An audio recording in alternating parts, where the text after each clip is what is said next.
नमो अर्हन्ताणं नमो सिद्धाणं नमो आयर्याणं नमो उपजायाय नमो लोये सब्बसाहु।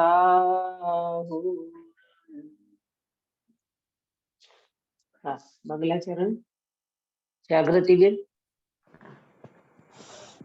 जय जिनेन्द्र। जीवत्व से ही आत्मा जीता सदा मरता नहीं, चित्ती शक्ति से चेतन रहे यह जड़ कभी होता नहीं। भेदो रहित सामान्य सत्ता नित दिखे दिशि शक्ति से, हर वस्तु को सविशेष जाने ज्ञान शक्ति सदैव से। यह आत्मा सुख शक्ति से सुख रूप रहता सर्वदा, निज द्रव्य गुण पर्याय को निज वीर से रचता सदा। इसका प्रताप न होय खंडित, अजब प्रभुता जीव की। सब गुण सभिने व्यापते यह आत्म शक्ति सदैव की। यह आत्म शक्ति सदैव की। जय। बहुत सुंदर मंगलाचरण किया आपने। सुबह मंगल प्रभात की मंगल वेला में हमारी चर्चा चल रही है इन आत्म वैभव यानी अपनी शक्तियों का, जैसा अंदर में शक्तियों का भंडार भरा पड़ा है। इतनी सुंदर शक्तियां हमने आज तक अपने आप में कभी वेदन नहीं किया। देखा, जीव ने कभी शक्ति सुनी होगी तो समझा नहीं, समझी होगी तो उसका स्वरूप विचार करके उन शक्तियों का प्रकट करने का इस जीव को कभी पुरुषार्थ जागृत नहीं किया है। ऐसी शक्तियां आचार्य देव अपने को बता रहे हैं। और इन शक्तियों का शॉर्ट में अगर कहें तो ये मंगल पाठ जो अपन करते हैं, ये मंगलाचरण में ही कितना सुंदर इसका स्वरूप बताते हैं एक एक लाइन में, कि जीवत्व शक्ति से मैं सदा जीता हूँ, चीटी शक्ति से मैं जड़ रूप नहीं होता, दृष्टि शक्ति से मैं सामान्य रूप अवलोकन करता हूँ, ज्ञान शक्ति से मैं भेदों को सविशेष जानता हूँ, सुख शक्ति से मैं सदा सुख रूप रहता हूँ। जब अपना स्वभाव ही ऐसा है फिर अपने को चिंता किस बात की। जब मेरा स्वभाव ही वास्तव में इन शक्तियों से भरा पड़ा है और ये शक्ति अपना अपना कार्य कर रही है, ये हर शक्ति अपना कार्य व्यक्तपने प्रगटपने हो रहा है। ये निर्मल पर्यायों की बात की है। निर्मल पर्याय को शामिल क्यों किया इसमें कि ये निर्मल पर्याय में शक्ति प्रकट होती है। ये निर्मल पर्याय में ये शक्तियां प्रकट होती है, शक्ति की व्यक्ति होती है। तो ये व्यक्ति किस में होगी? निर्मल पर्याय में ये शक्ति सारी व्यक्त होती है। तो इसी तरह से अपना स्वभाव, अपना वैभव, अपना भंडार जब अपने को महसूस होता है, जैसे बात करते ना लोक व्यवहार में कि करोड़पति का बच्चा भीख मांगता है और जब उसको पता चले कि मेरा पिताजी तो करोड़पति थे, तो फिर उस व्यक्ति को भिखारी पना एक समय में चला जाता है और ये श्रद्धा हो जाता है, अरे मैं तो भिखारी नहीं, मैं तो वास्तव में करोड़पति हूँ। इसी तरह आचार्य भगवान अपने को कहते हैं, हे जगत के जीवो, तुम अनादिकाल से मुगल की भीख मांग रहे हो, पर द्रव्य का लक्ष्य करके दुखी हो रहे हो, अपने सुख की तुम्हें अंदर में गंध भी नहीं है, पता ही नहीं है कि सच्चा सुख क्या है, और तुम तो सुख से भरे पड़े हो। और जब अपने स्वभाव का पता चलता है फिर उनका सामर्थ्य ऐसा जागृत हो जाता है कि वास्तव में मैं अनंत पति का मालिक हूँ, मैं कोई उद्गल की भीख मांगने वाला नहीं हूँ, मैं कोई इन भावों रूप परिणमता नहीं हूँ, मैं तो अपने चैतन्य रूप परिणमने वाला मैं चैतन्य भगवान हूँ। ऐसी ये आचार्य देव अपने को अंदर के स्वभाव की और सामर्थ्य की पहचान करा रहे हैं। कल हमने सुख शक्ति का सुख शक्ति का स्वाध्याय पूरा किया था। ये सुख शक्ति में आपको बराबर समझ में आया होगा कि इंद्रिय सुख वास्तव में सुख नहीं है, ये अतीन्द्रिय सुख जो आत्मा का है वो ही सच्चा सुख है। क्योंकि श्रीमद जी ने कहा पश्चात दुख ते सुख नहीं, जिसके पीछे दुख हो उसको वास्तव में सुख नहीं कहते हैं। और हम इन पांच इंद्रिय के विषय से विषय का जो भोगते हैं ना, वो पांच इंद्रिय के विषय के सुख के पीछे दुख ही है। जैसे किसी व्यक्ति ने रसगुल्ला पेट भर के खाया और पेट भर के रसगुल्ला खाने के बाद उस व्यक्ति को फिर मन ही नहीं करता। जब अपना पेट फुल हो जाता है फिर रसगुल्ला अच्छा लगता है क्या? नहीं नहीं। लगता ना। क्यों? क्योंकि जब पूरा पेट भर जाता है उसके बाद एक और खाने का मन नहीं करता, है ना। जब सिर दुखता है तो टीवी देखने का मन नहीं करता।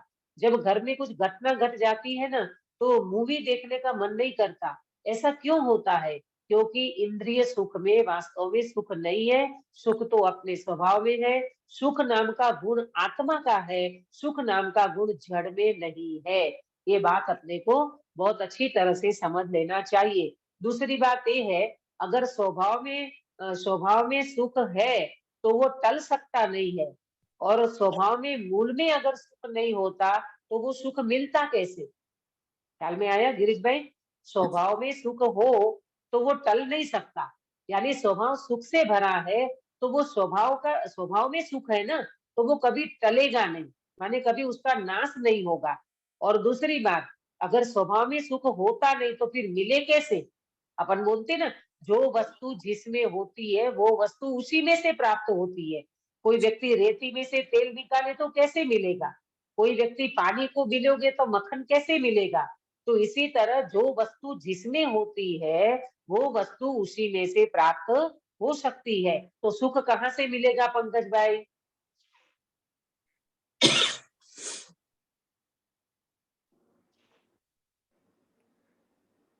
आत्मा में से मिलेगा। हाँ, सुख आत्मा में से मिलेगा, आत्मा में से मिलेगा। तो हमको हमारी दृष्टि आत्मा पे जानी चाहिए, स्वभाव पे जानी चाहिए। क्यों हम पर द्रव्य की ओर लक्ष्य करते हैं, संयोगों की ओर लक्ष्य करते हैं? और संयोग तो सारे वियोग में बदलने वाले हैं। कल बात ली थी ना, संयोग वियोग की गोदी में पलते हैं। वो तो ये कहते हैं कि भाई हम तो आए हैं थोड़े समय के लिए, हमारी एक्सपायरी डेट हो जाएगी, फिर आप क्या करोगे? हम तो यहाँ से चले, ये शरीर कहता है मैं तो 60 70 80 में चला जाऊंगा। ये संयोग कहते हैं हम तो वियोग में बदल जाएंगे। ये करोड़पति पुण्य के उदय से बने हैं, ये पैसे भी कहते हैं हम कि ये करोड़पति पना भी नहीं रहेगा, करोड़पति भी रोड़पति हो जाते हैं। ये सारे के सारे संयोग वियोग में बदलने वाले हैं। ज्ञानी कहते हैं ये संयोग की दृष्टि मत कर, यानी ये संयोग में एकत्व बुद्धि नहीं कर, लेकिन ये संयोग की ओर दृष्टि छोड़ के स्वभाव की ओर दृष्टि कर लो, और बाकी संयोग बने रहे तो कोई चिंता नहीं। देखो जैसे समझाते हैं, चक्रवर्ती का या तीर्थंकर के जीवों का कितना पुण्य होता है और कितने संयोग होते हैं, है ना। चक्रवर्ती में 6 खंड होते हैं, 96,000 रानियां होती है ना, 360 रसोईया, दुनिया भर के तामझाम होते हैं। लेकिन इन चक्रवर्ती क्या वो संयोग से सुखी है कि अपने स्वभाव से सुखी है? सुनीता जी, अपने स्वभाव से सुखी है। अपने स्वभाव से सुखी है। इसलिए देखो, ज्ञानी का जीवन आप विचार करना कि ज्ञानियों के जीवन में चाहे प्रतिकूलता हो चाहे अनुकूलता हो, पुण्य के उदय की अनुकूलता में वो रिझते नहीं है और पाप के उदय की प्रतिकूलता में खींचते नहीं है, है ना। राग और द्वेष का परिणाम ज्ञानी को ऐसा नहीं होता जैसे अज्ञानी को होता है। तो ज्ञानी तो इसका रीजन समझना कि ज्ञानी पुण्य के उदय में जो संयोग मिले हैं ना, उन संयोगों को तन्मयपने नहीं वेदन करते, समझे? तन्मयपने उनका वेदन नहीं करते। अज्ञानी जीव क्या करता है, उसको तन्मयपने वेदता है। ये मेरा, ये मैं, ये मेरा मकान, ये मेरी पत्नी, ये मेरे बच्चे, ये मेरा शरीर, उसमें एकत्व ममत्व बुद्धि करके उसको तन्मयपने वेदन करता है। ज्ञानी कभी भी तन्मयपने वेदन नहीं करता। हालांकि देखा जाए तो अज्ञानी वेदन कर नहीं सकता, मानता है। समझे? बात समझ में आई काश्मीरा बेन? हाँ जी हाँ, मानता है, वेतन गुरुदेव होता श्री ही मालूम, नहीं। हाँ, होता नहीं है। देखो गुरुदेव श्री कहते थे, ज्ञानी के अज्ञानी कोई पण जीव दाढ़ भात શાક રોટલીનો સ્વાદ લઈ જ ન શકે तो फिर अज्ञानी क्या करता है? अज्ञानी उन दाल भात शाक रोटली जो है उनका राग का वेदन करता है, उन संबंधी राग को वेदता है, और ज्ञानी उन संबंधी ज्ञान का वेदन करता है। क्यों? इसका रीजन समझना। पर द्रव्य रूप आत्मा कभी हो नहीं सकता। दाल चावल सब्जी रोटी रूप आत्मा नहीं परिणमता, वो तो पुद्गल का परिणमन है। परंतु उन संबंधी राग को अज्ञानी भोगता है और ज्ञानी उन संबंधी ज्ञान करता है। मैं तो जानने देखने वाला आत्मा हूँ, इन पुद्गल का जो परिणमन है उनसे मैं बिल्कुल भिन्न हूँ, ऐसा ज्ञानी अंदर में श्रद्धान करते हैं। चारित्र की कमजोरी के कारण कदाचित कोई भाव बन भी जाते हैं, लेकिन उस रूप अपने को कभी भी अनुभव नहीं करते। ये है सुख शक्ति का स्वभाव, ये सुख शक्ति का कमाल है। वो कभी भी तन्मय नहीं हो सकते, वो तो अपने में सुखी महसूस करते हैं, कितनी भी प्रतिकूलता आ जाए। आप बताइए, गस्सु कुमार मुनिराज के ऊपर अंगारे रखे गए, 5 पांडव के शरीर के ऊपर धगधगते लोहे के गहने रखे गए, लेकिन उस समय वो जीव ने किसका वेदन किया? जागृति बेन, आत्मा का। आत्मा का वेदन किया। अपने स्वभाव से सुखी महसूस कर रहे हैं, तभी तो केवल ज्ञान की प्राप्ति हुई। अगर उनकी दृष्टि स्वभाव पे नहीं जाते तो वो कितने दुखी हो जाते। आया समझ में? इसीलिए समझना, संयोग में सुख नहीं है, सुख स्वभाव में है। फिर वो स्वभाव को देखने वाले व्यक्ति को चाहे कितनी भी प्रतिकूलता आ जाए, लेकिन वो प्रतिकूलता रूप अपने को महसूस नहीं करते, अपने को सुख स्वभावी भगवान आत्मा रूप वेदन करते हैं। इसीलिए ये सुख शक्ति अपने को समझना चाहिए। इंद्रिय सुख वो वास्तव में सुख नहीं है, अतीन्द्रिय सुख मेरे स्वभाव में भरा पड़ा है, और उस सुख स्वभाव की ओर दृष्टि करना ये सुख शक्ति का वास्तव में सच्चा कार्य है। बराबर। अब अपन आगे चलते हैं। आज वीर्य शक्ति की चर्चा करना है। आज कौन सी चर्चा करेंगे अपन? वीर्य शक्ति। वीर्य शक्ति। अभी तक कितनी शक्ति हो गई? 5 शक्ति हो गई। जीवत्व शक्ति, चिति शक्ति, दृषि शक्ति, ज्ञान शक्ति, सुख शक्ति। बराबर। और 6वें नंबर की शक्ति का नाम है वीर्य शक्ति। बराबर। ये 6ठे नंबर की शक्ति है वीर्य शक्ति। बराबर। 5 शक्ति आपको बराबर ख्याल में आ गई और कंठस्थ भी हो गई होगी। एक बार अंकित भैया 5 शक्ति का नाम बता दोगे बेटा? मैंने अभी बताया जो। हाँ, जीवत्व शक्ति, चित्ती शक्ति, दर्शन शक्ति, दृष्टि शक्ति, ज्ञान शक्ति और सुख शक्ति। बहुत बढ़िया। पहली जीवत्व शक्ति, दूसरी चित्ती शक्ति, तीसरी दृष्टि शक्ति, चौथी ज्ञान शक्ति, 5वीं सुख शक्ति और 6वीं वीर्य शक्ति। अब अपन वीर्य शक्ति की चर्चा करेंगे। आत्म स्वरूप की इसकी परिभाषा नोट करना। आत्म शक्ति की रचना का सामर्थ्य जिसमें है, आत्म स्वरूप की रचना का सामर्थ्य स्वरूप वीर्य शक्ति। आत्म स्वरूप की रचना का सामर्थ्य स्वरूप वीर्य शक्ति। आत्म स्वरूप की रचना का जो सामर्थ्य है ना, सामर्थ्य, वो आत्म स्वरूप की रचना के सामर्थ्य स्वरूप वीर्य शक्ति।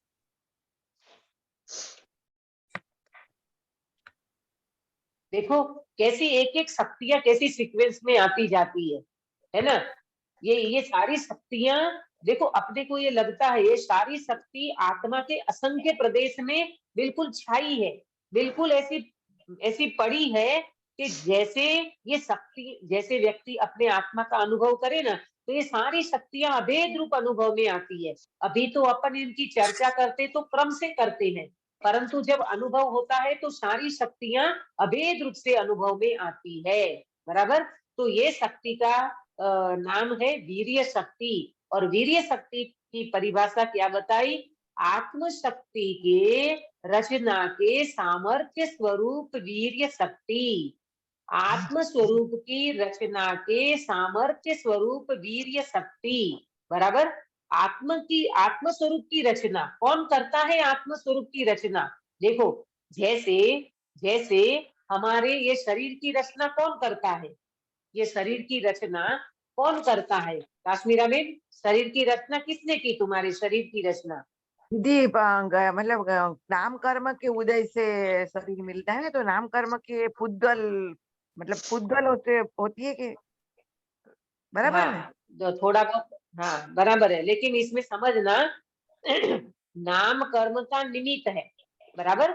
नाम हाँ कर्म का निमित्त है ना, अपन बोलते हैं नाम कर्म के कारण ये शरीर की रचना हुई है।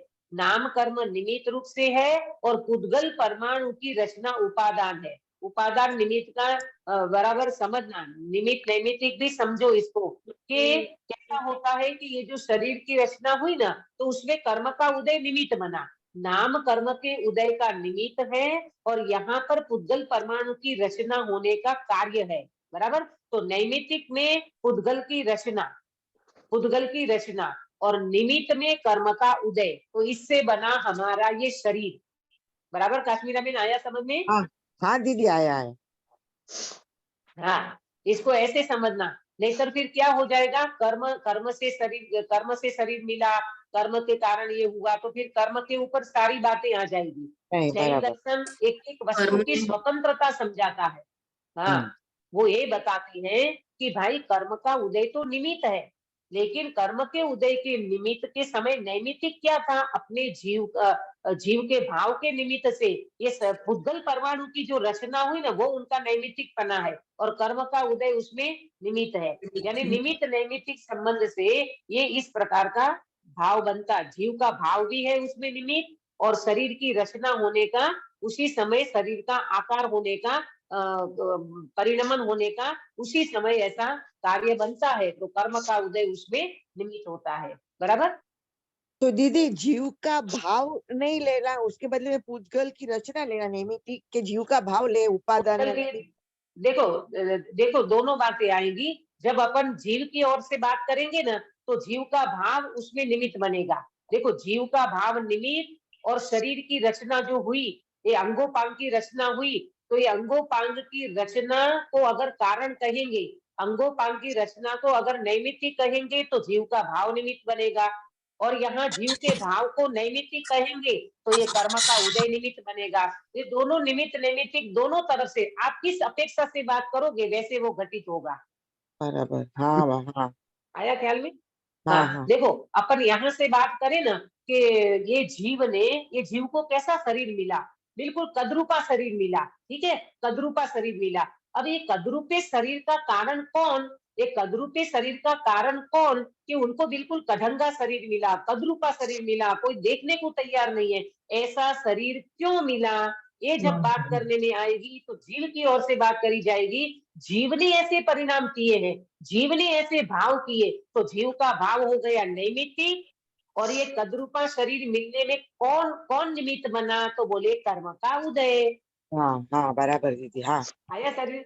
हाँ इसी हाँ। तरह से समझना। अब अब एक बात ये हुई, अब शरीर की ओर से बात करें, शरीर की ओर से बात करें कि ये जो हमारे शरीर की रचना, ये शरीर की रचना किसने की, ये शरीर की रचना कैसे हुई, तो यहाँ कहेंगे पुद्गल परमाणु में ऐसी योग्यता पड़ी है, उससे इसकी रचना हुई है, इसमें कर्म का निमित्त बना, अच्छा हाँ, बराबर। समझ।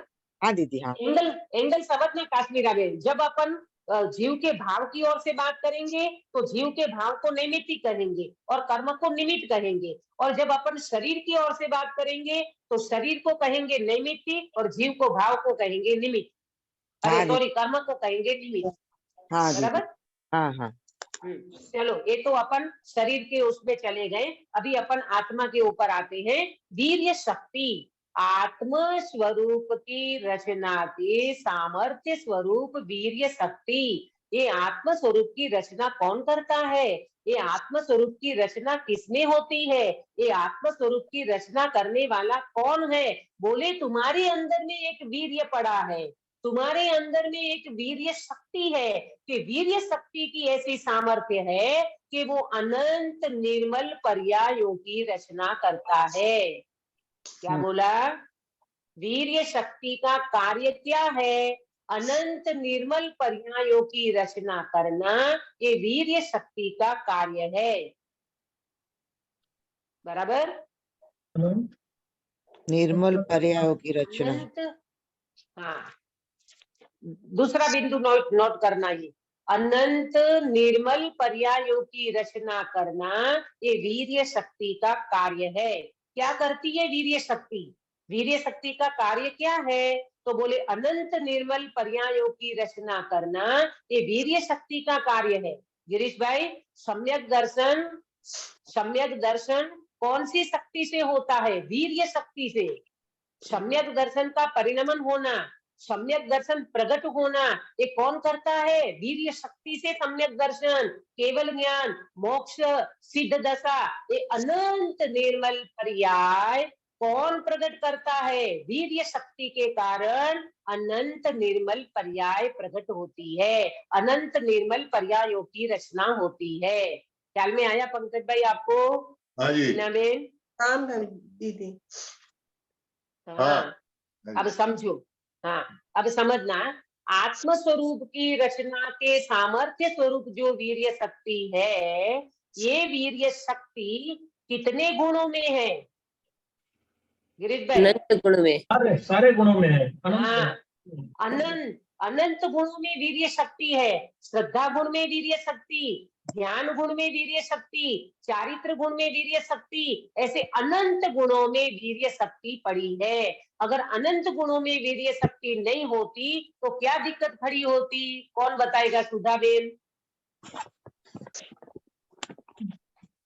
फिर सम्यक दर्शन की प्राप्ति नहीं हो पाती, मोक्ष की प्राप्ति नहीं हो पाती। हाँ, बहुत बढ़िया।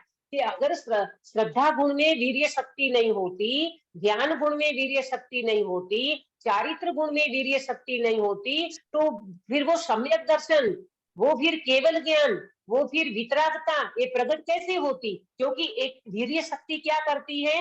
निर्मल पर्यायों की रचना करती है। तो निर्मल पर्यायों की रचना करना माने सम्यक दर्शन प्रकट करना, ये श्रद्धा गुण का वीर्य हो गया। ज्ञान गुण का वीर्य माने केवल ज्ञान की प्राप्ति करना, चारित्र गुण का वीर्य माने पूर्ण वितरागता प्रकट करना।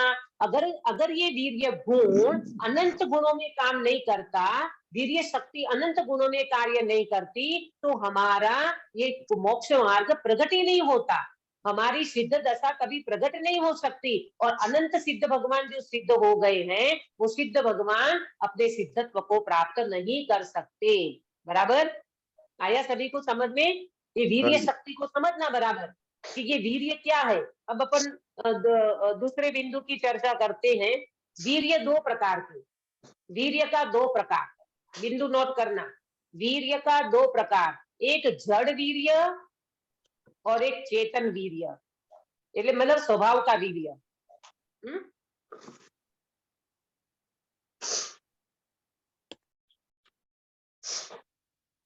तो ये जो संतान की प्राप्ति होती है ना, तो वो संतान की प्राप्ति में निमित्त होता है ये शरीर का वीर्य, इसको जड़ वीर्य कहते हैं, जिससे माता की शुक्राणु और पिता के वीर्य, इनसे बनता है संतान की प्राप्ति होती है, उसको कहते हैं जड़ वीर्य। एक तो ये हो गया।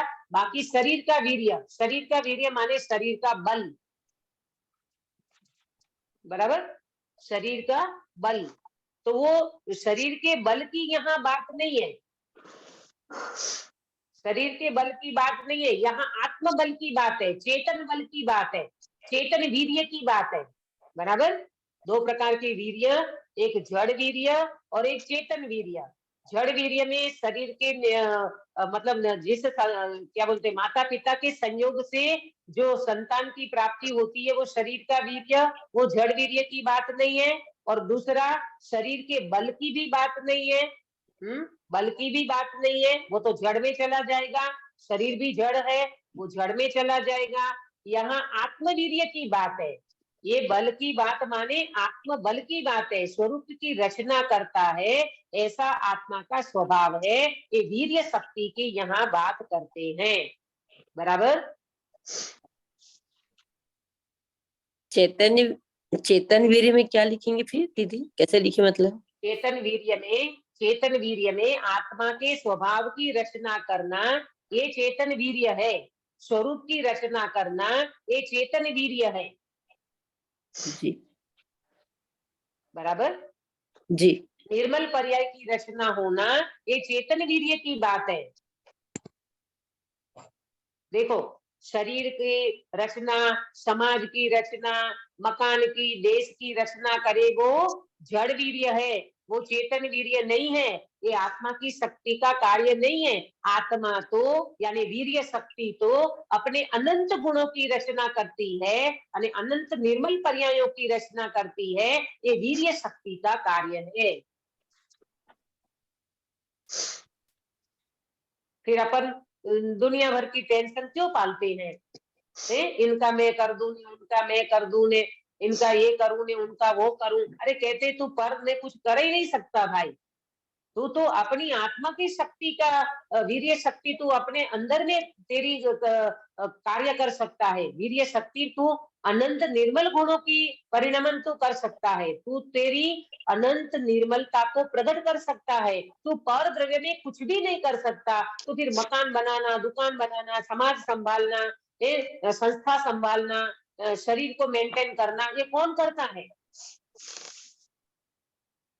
आत्मा। जड़ नहीं, वीर्य से। जड़ वीर्य।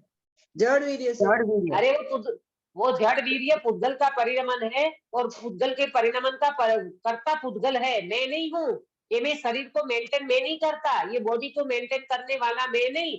नाम कर्म ने ठेका लिया है तो निमित्त रूप से नाम कर्म है, और अंदर में पुद्गल का परिणमन है। तो मैं तो वास्तव में उसका कर्ता धर्ता नहीं हूँ। मैं तो मेरी अनंत निर्मल पर्यायों का करता हूँ। यही मेरा कार्य है। मैं अनंत निर्मल पर्यायों की रचना करूं, ऐसी मेरे में वीर्य शक्ति है। बराबर ख्याल में आ रहा है सभी को? ये वीर्य शक्ति समझ में आ रही है ना? वीर्य शक्ति क्या करती है? आत्म स्वरूप की रचना के सामर्थ्य स्वरूप वीर्य शक्ति है।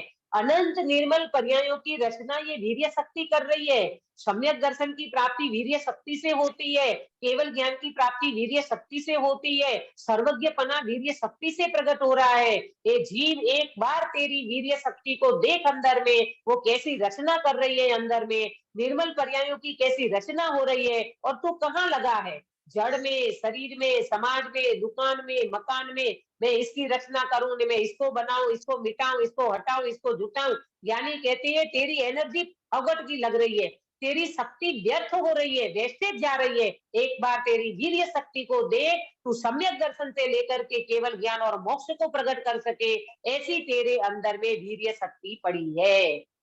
बराबर? अब मैं बिंदु को आगे बढ़ाती हूँ, अब मैं पॉइंट को आगे बढ़ाती हूँ, चर्चा को आगे बढ़ाती हूँ, और आपको समझ में आएगा कि ये शरीर का जो बल है ना, शरीर का बल, ये शरीर के बल का इस जीव को कितना अहम पड़ा है, कितना अंदर में कर्तव्य पड़ा है।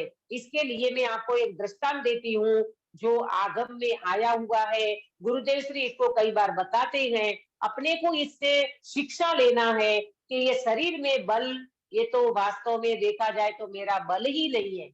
अरे मैं तो अनंत बल का धनी हूँ, परंतु शरीर के बल का धनी में नहीं हो सकता, क्योंकि शरीर पर द्रव्य है, और शरीर का बल ये खरेखर मेरा बल नहीं है। मेरा बल तो आत्म बल है, आत्मवीर्य है, जो अनंत निर्मल पर्यायों को की रचना करता है। बराबर? देखो, एक बार सभा में नेमनाथ भगवान अपने तीर्थंकर जो हो गए ना, तो नेमनाथ भगवान ग्रस्त दशा में थे, तब का ये प्रसंग है। गुरुदेव श्री सुनाते थे। इसके ऊपर वीर्य शक्ति के ऊपर ये बाहर के बल की बात करते ना, कि अपन देखो अज्ञानी जीव क्या करता है मालूम? अंदर के वीर्य की तो खबर नहीं है, चेतन वीर्य की तो खबर नहीं है, आत्मवीर्य की तो खबर नहीं है, तो बाहर के बल में अहम करता है, कर्तृत्व करता है। मैं कैसा बलवान, मैं कैसा पहलवान। पहलवान किसको कहते हैं? जो एक बार में किसी की 32 को तोड़ दे, वो बहुत बड़ा पहलवान। तो वो किसका बल है? किसी की 32 तोड़ दे, वो किसका बल है? आत्मा का कि शरीर का? शरीर का। तो ये शरीर के बल का अहम करने लायक है क्या? कर्तृत्व करने लायक है क्या? अरे शरीर का बल तो शरीर का परिणमन है।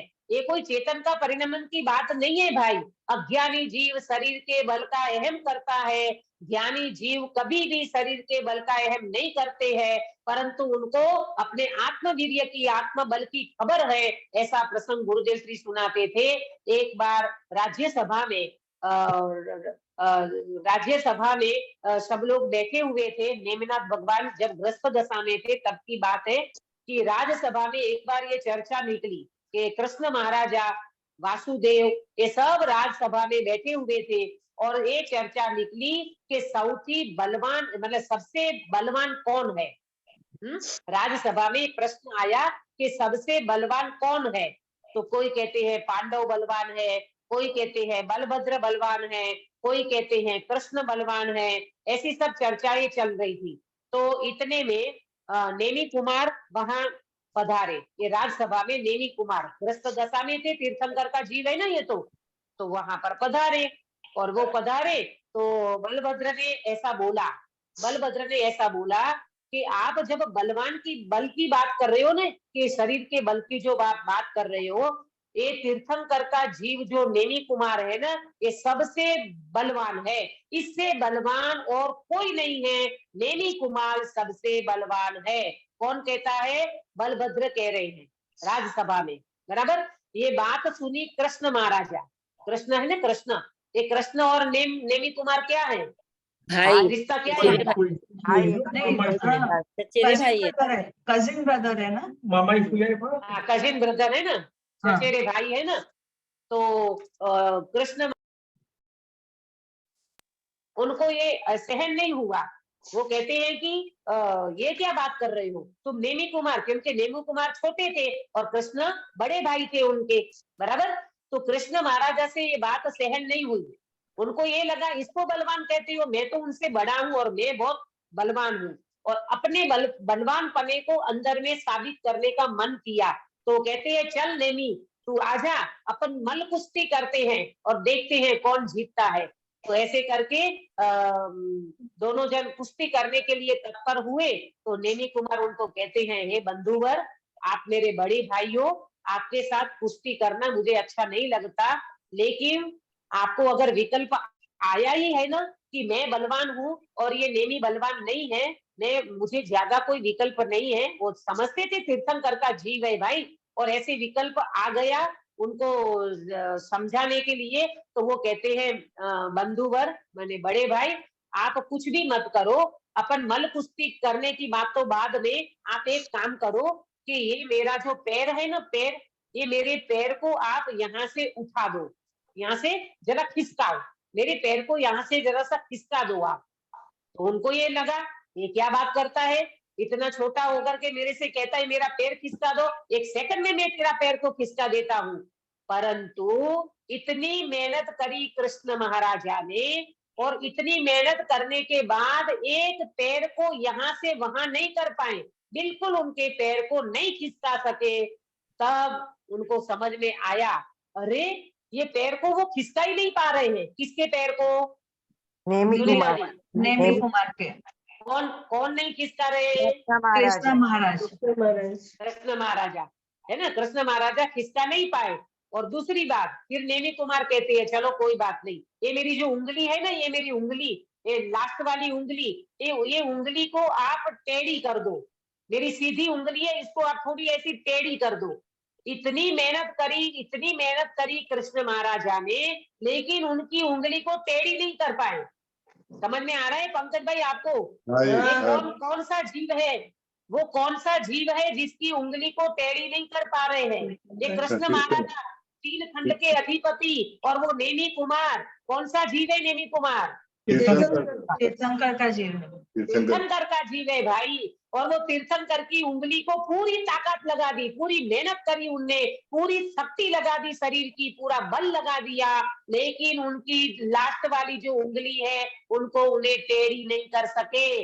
इतने में समझ में आ गया, अरे रे, मद तो चकनाचूर हो गया, अरे ये क्या हो गया, मैं उनकी एक उंगली को ऐसी टेढ़ी नहीं कर सकता हूँ। तो नेमी कुमार कहे, भाई आप समझ सकते हो मैं तीर्थंकर का जीव हूँ, वो तीर्थंकर के जीव है। अरे उसी समय नेमी कुमार कहती है ये तीर्थंकर का जीव है, शरीर का बल है भाई, ये आत्म बल की यहाँ बात नहीं है। ये विकल्प मुझे आ गया, मुझे समझ में आता है कि ये विकल्प भी वास्तव में कार्यकारी नहीं है, ये तो शरीर का बल है, आत्म बल तो इससे कुछ अलग है। इससे अपने को क्या शिक्षा लेना चाहिए और क्या समझना चाहिए। अरे हम अहम करते हैं, हम अहम करते हैं, और देखो मेरा शरीर, देखो मेरा बल, मैं बॉडी को मेंटेन करता हूँ, मैं शरीर को फिट रखता हूँ, मेरे में इतना बल है, मैं एक व्यक्ति को ऐसे उड़ा देता हूँ। यहाँ कहते हैं तीन लोक के नाथ तीर्थंकर नेमी कुमार के सामने कृष्ण जो तीन खंड के अधिपति है, वो भी उनके शरीर का भी बल काम नहीं आया।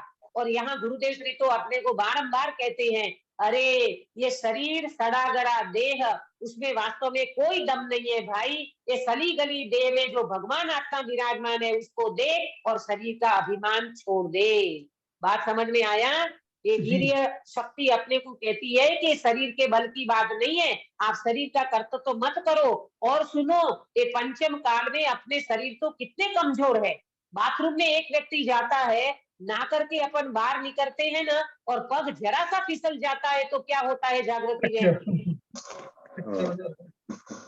गिर जाता है, तुरंत फ्रैक्चर हो जाता है, किसी का बोल टूट जाता है, किसी का घुटना टूट जाता है। ऐसा तो हमारा पंचम काल का शरीर है, और इस शरीर का अभिमान क्या करे, इस शरीर का कर्तव्य क्या करे। अरे रे प्रभु, ये बाहर के शरीर की बात नहीं है, ये बाहर के बल की बात नहीं है। तुम्हें तो भगवान ये कहते हैं तेरे में ऐसी वीर्य शक्ति है, तू आत्म बल को जागृत कर सके, तू अनंत निर्मल पर्यायों की रचना कर सके।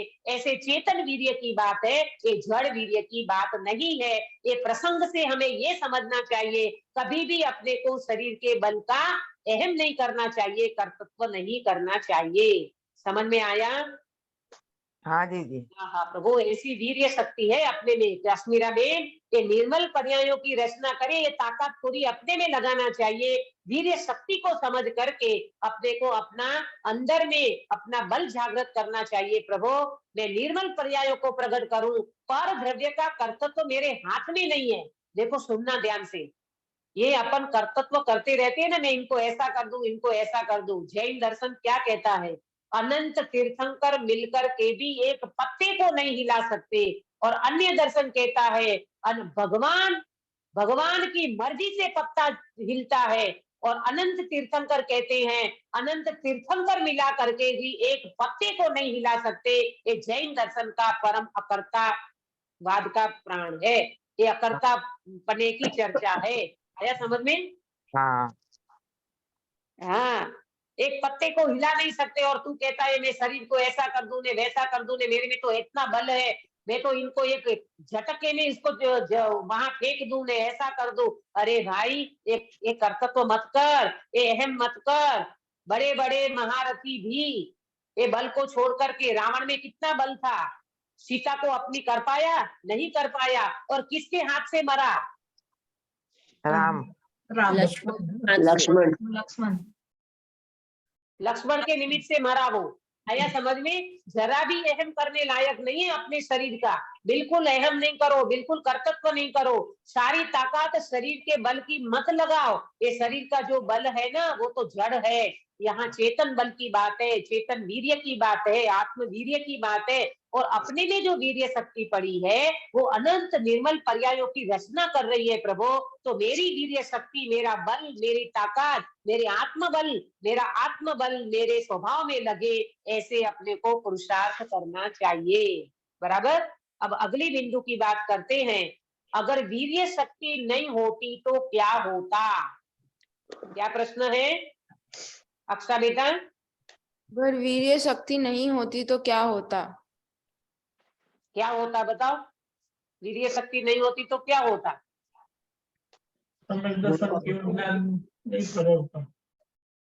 हाँ, वीर्य शक्ति नहीं होती तो सम्यक दर्शन नहीं होता, क्योंकि अनंत निर्मल पर्यायों की रचना ये वीर्य शक्ति कर रही है।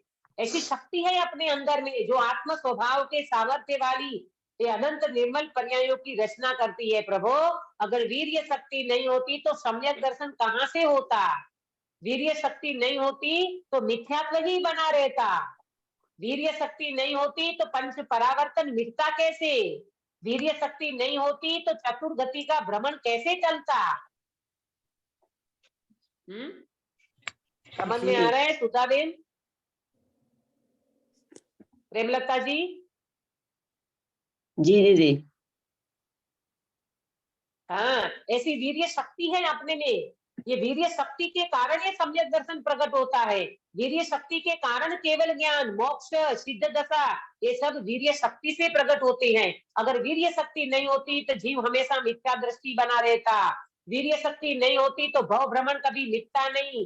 वीर्य शक्ति नहीं होती तो पंच परावर्तन कैसे मिटता प्रभु? और संसार का अंत नहीं आता तो जीव कभी सिद्ध नहीं हो सकता। इसीलिए वीर्य शक्ति बहुत कार्यकारी है, जो अनंत निर्मल पर्यायों की रचना करती है। गिरीश भाई, अपन कभी किसी के अभाव की बात सोचे। गुरुदेव नहीं होते तो क्या होता? पूज्य गुरुदेव ना होते तो आज क्या होता? सत्य दर्शन का सूर्य अस्त हो गया होता। ये गुरुदेव श्री यहाँ नहीं पधारे होते तो क्या होता? अपन अभाव की सोचे, अभाव की सोचे। अरे गुरुदेव नहीं आते तो फिर अपने को ये शुद्धात्मा कैसे मिलता, समयसार कैसे मिलता, अपने को आत्मा की बात कौन बताता, अपने को भगवान आत्मा कौन कहता? जब अपन अभाव की सोचे ना तब इसकी महिमा आती। जैसे गुरुदेव की महिमा अपने को कितनी आती है कि गुरुदेव मिले तो अपने को सब कुछ मिला। ये महापुरुष यहाँ नहीं आते तो काश्मीरा बेन अपने को ये भगवान आत्मा की बात कौन बताता? दीदी है ना? सुनने की नहीं मिलती, कहाँ सुनने मिली? आज भी दीदी कहाँ हाँ। सबको मिलती है। ये भी अपना पुण्य है। कहाँ मिलती है आज भी ये चर्चा? आज भी ये बात कहाँ मिलती है? ये गुरुदेव के अंदर में आने वाले व्यक्ति, इसके सभा में आने वाले व्यक्ति को ये बात मिली है, बाकी ये बात कहाँ मिलती है? देखो, जैसे लोक व्यवहार में आप कल्पना करो, आज के समय में मोबाइल नहीं होता तो क्या होता? सुनीता जी, आज के समय में मोबाइल नहीं होता तो क्या होता? है ना? लगता है ना? हाँ, सही बात है दीदी, मोबाइल तो बहुत जरूरी है। अरे एक काम वाली बाई के हाथ में भी मोबाइल रहता है, स्मार्ट मोबाइल। ये नहीं होता तो क्या होता? अरे यहाँ से तुम्हारा बच्चा बैठा है ना अमेरिका में, अक्षा और अंकित से बात करते हो, मोबाइल नहीं होता तो बात करके बताओ क्या होता? फिर बच्चे को देखने को तरस जाते। क्या करता है आपको बच्चा? सुन नहीं वीडियो सकते कॉल दीदी। चला लेती है। आपको दीदी हाँ। आपको सुन नहीं सकते।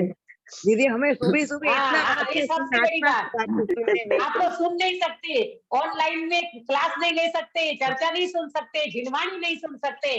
अरे गजब हो गया। एक मोबाइल नहीं होता तो इसके अभाव में हम सोचते हैं ये सब कुछ हमको मिलता नहीं। ऐसे आचार्य देव कहती है, भाई वीर्य शक्ति नहीं होती तो क्या होता? मुझे सम्यक दर्शन की प्राप्ति, केवल ज्ञान की प्राप्ति और मोक्ष की प्राप्ति कराने वाली वीर्य शक्ति है, जो अनंत निर्मल पर्यायों की रचना कर रही है। मुझे आज समझ में आ गया। अपन इसलिए तो कहती है, एक बार किसी के अभाव की बात को विचार करो, ये नहीं होता तो क्या होता? मालूम, आज का ऐसा समय आ गया है, माँ अपने बच्चे को तो बाजू के कमरे में सुलाती है।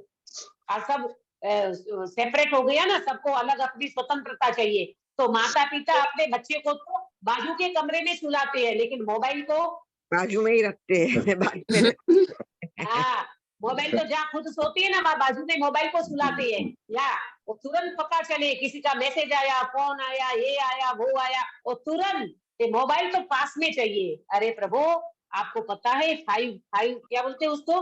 अभी 4G चल रहा है, 5G आएगा ना, बहुत बड़ा नुकसान है। हमारे भाई साहब, सुमत भाई साहब तो मोबाइल के इतने वो कहते हैं कि मोबाइल बिल्कुल ज्यादा यूज नहीं करना चाहिए। छोटे छोटे बच्चे मोबाइल में अपनी गेम खेलते रहते हैं, कार्टून देखते रहते हैं, वीडियो गेम खेलते रहते हैं। मोबाइल के ये जो वाइब्रेशन होते हैं ना, इनके जो, ये बहुत बड़ा शरीर को नुकसान करता है। ये कैंसर होता है, पार्किंसन होता है, ये सारे बॉडी को इफेक्ट जो होता है ना, ये बहुत ही खतरनाक है। अपने को जितना बने उतना मोबाइल का यूज कम करना चाहिए। और अपन तो इन मोबाइलों में, वो एक व्यक्ति को फुर्सत नहीं है किसी से बात करने की, वो तुरंत खाली बैठे और मोबाइल हाथ में आ गया, बस उसमें देख रहे हैं, कहीं फेसबुक में चले गए, कहीं व्हाट्सएप पे चले गए, कहीं ये खेल रहे, कहीं वो। अरे रे, आचार्य देव कहती है, प्रभु तेरी एनर्जी को कहाँ लगाता है तू? तेरी वीर्य शक्ति है अंदर में अनंत गुणों की रचना करने वाली, निर्मल पर्यायों की रचना करने वाली वीर्य शक्ति को दे।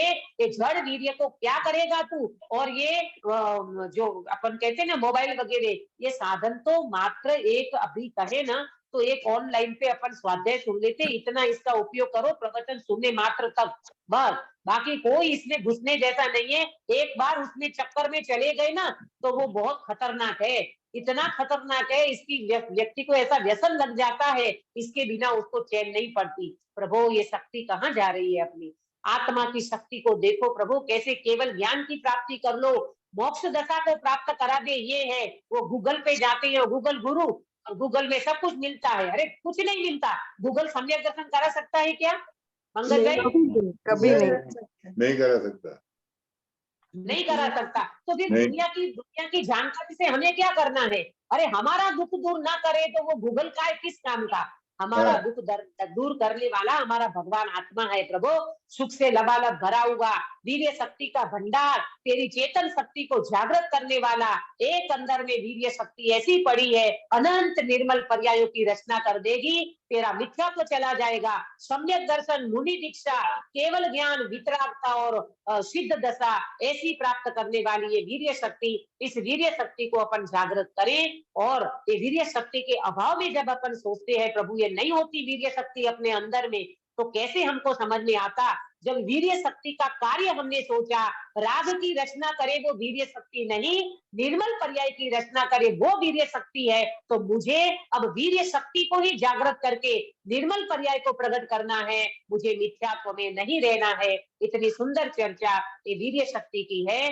हम जड़ वीर्य की बात सुन करके शरीर के बल का कर्तव्य न करें, अहम न करें, अपनी वीर्य शक्ति को अपने अंदर में जागृत करें और निर्मल पर्याय की रचना करें। इस मंगल भावना के साथ अभी की बात को विराम देती हूँ, समय हो चुका है। कल अपन थोड़ी सी वीर्य शक्ति की चर्चा करके फिर आगे की शक्ति की अपन चर्चा करेंगे। और पाठ भी अपन वीर्य शक्ति कौन से नंबर की है? 6वें नंबर की ना? हाँ, उसके जी। बाद जो शक्ति आती है 7वीं और 8वीं, अभी का समय हो चुका है। निज निधि निज में बताई यह अनंत उपकार है, इसके लिए जिनवाणी माँ को वंदना सतवार है, वंदना सतवार है। पंकज भाई काय सर्ज कराए। हाँ जी।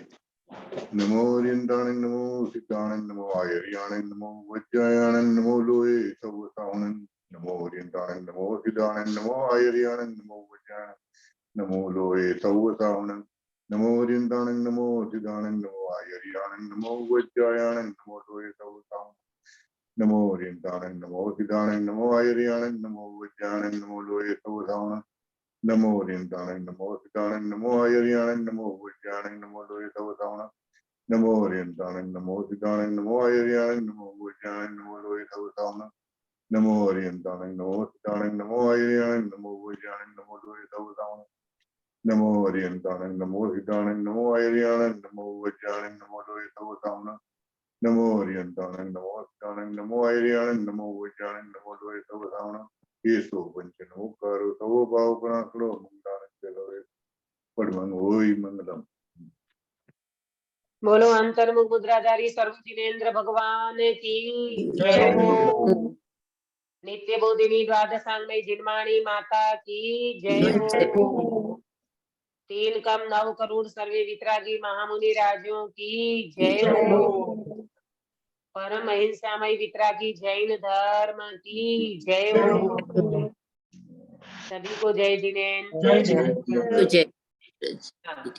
कल मंगलाचरण कौन करेगा? काश्मीरा बेन आपने किया? किरण बेन भी यही एकड़ा। दीदी अच्छा मैंने किरण बेन कल का मंगलाचरण। जी दीदी जी। हाँ कल आप मंगलाचरण करना।